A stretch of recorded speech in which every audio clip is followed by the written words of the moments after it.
calls us, don't let it fade. Hello, I would like to speak about something that was spouted during the last election cycle. Americans heard a promise repeated over and over again: no more forever wars. It was a message that resonated with people across the political spectrum. Republicans, Democrats, Independents, Libertarians, millions of Americans are tired of watching our sons and daughters deployed to conflicts with no clear objectives, no congressional declarations of war, and no defined path to peace. For decades, Washington has mastered the art of turning temporary military actions into permanent commitments. We've seen it in Vietnam. We've seen it in Afghanistan. We've seen it in Iraq, Syria, Libya, and countless operations most Americans couldn't even locate on a map. And so when a candidate stands before the American people and says, "I will end the era of forever wars," people listen. They believe. They vote. And they expect that promise to mean something. Yet today, the president stated that he has no intention of ever ending the war in Iran. Think about that statement for a moment. Not that the conflict may continue for a period of time. Not that negotiations are ongoing. Not that military objectives remain incomplete. No. The statement was that there is no intention of ending it. We have done damage that will take them 20, 25 years to recover from. So if we left tomorrow, we had a big success, but we're not leaving tomorrow. Words matter. Presidents understand that perhaps better than anyone else. Every statement from the Oval Office carries weight, not only here at home, but around the world. Allies listen. Adversaries listen. Markets react. Military families listen. Most importantly, the American people listen. When a president campaigns on ending forever wars and later declares that one will never end, it raises serious questions that deserve answers. What changed? Was the promise sincere? Was there ever a plan to avoid another open-ended conflict? Or have we once again reached the point where Washington believes perpetual war is simply the natural state of American foreign policy? These are not partisan questions. They are constitutional questions. Our founders understood the dangers of endless military engagements. They had just fought a revolution against a government that exercised power without accountability. That is why the Constitution deliberately divided war powers. Congress declares war. The President serves as Commander-in-Chief. That separation wasn't accidental. It was intentional. The framers understood that one person should never have the unilateral authority to involve the nation indefinitely in military conflicts. They recognized that war has a tendency to expand government power, increase spending, limit liberty, and fundamentally alter the relationship between the government and its citizens. James Madison once warned that no nation could preserve its freedom in the midst of continual warfare. And looking around today, it is difficult to argue that he was wrong. We now spend hundreds of billions of dollars annually on defense and military operations while Americans struggle with inflation, housing costs, and healthcare expenses. Our national debt continues to climb. Our veterans return home carrying invisible wounds that last a lifetime. Military families endure deployment after deployment. And all too often, politicians who have never worn the uniform are eager to send others into harm's way.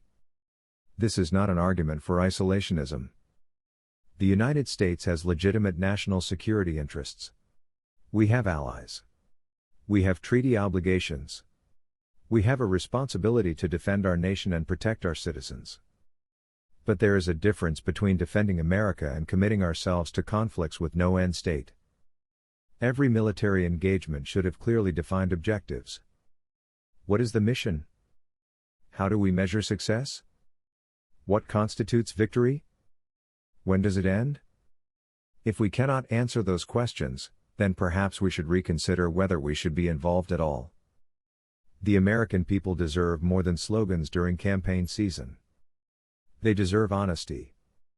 If a president believes a conflict may last years or decades, say so. If military intervention is necessary, explain why.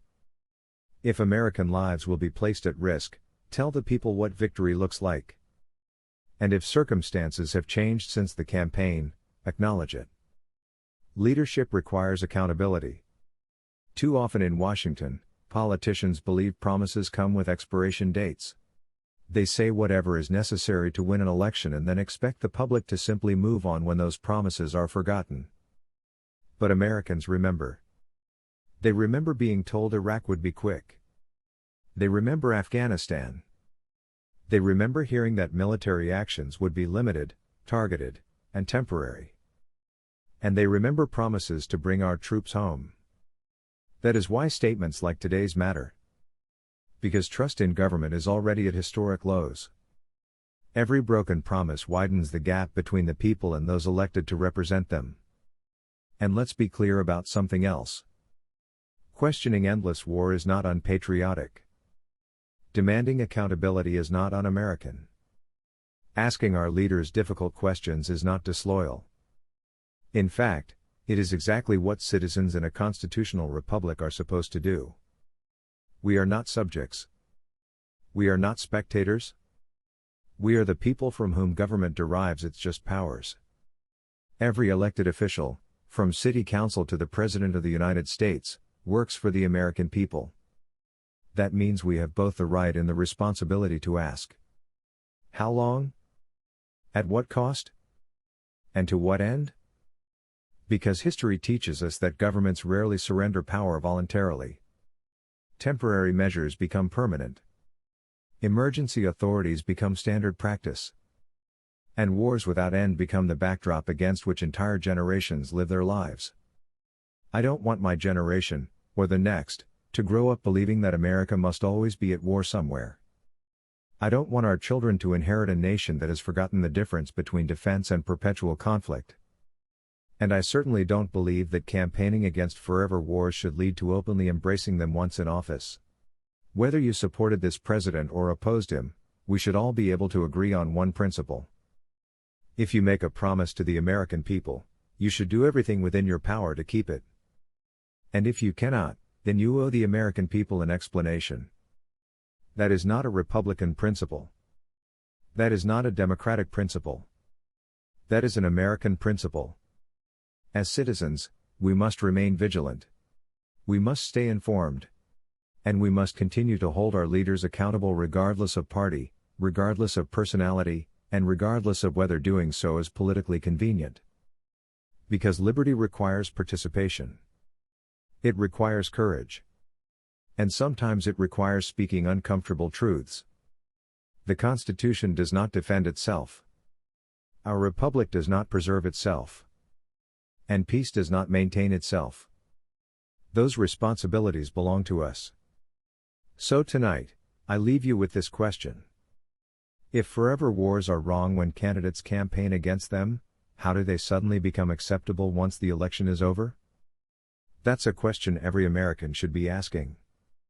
As citizens, we must continue to hold our leaders accountable, not based on party, not based on personality, but based on principle. Because when we stop asking questions, when we stop demanding answers, and when we stop defending the Constitution, we risk losing the very liberties generations before us fought to preserve. Thank you for watching. As always, stay informed, stay free.